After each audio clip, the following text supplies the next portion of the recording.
ये नीम चमेली के फूल जो मेरी ज़िंदगी के किस्सों के साथ इस तरह गुंथे हुए हैं कि मैं बता नहीं सकती। जैसे ही बचपन में मैं बड़ी होना शुरू हुई और अपने घर के आंगन हेज के बाहर जैसे ही मैं आती थी ग्वालियर किले पे, जहाँ हमारे पिताजी और माँ रहा करते थे, तो एक बहुत बड़ा नीम चमेली का पेड़ हुआ करता था हमारे घर के बाहर। और जब इनके फूल आने का मौसम होता तो बस मानो मुझे उठते ही इन फूलों को देखना होता था और इन फूलों को बीन कर इनका गजरा बनाना होता था। मुझे कुछ और करने का मन ही नहीं करता था।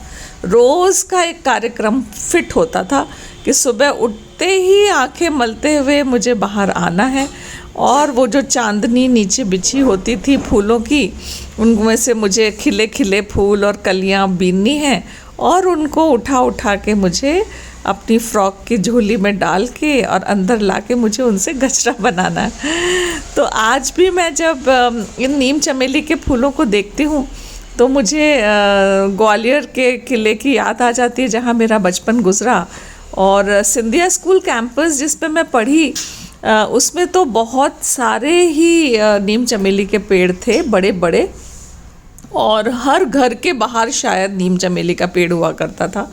तो अपने घर से बीने, फिर दूसरों के घर के आगे से भी बीन लिए।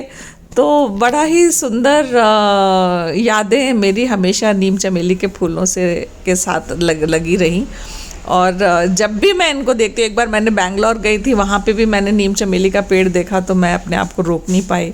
और अब जयपुर में बाहर निकली, मैं जयपुर से अजमेर जा रही थी, तब मैंने देखा तो फिर अपने आप को रोक नहीं पाई।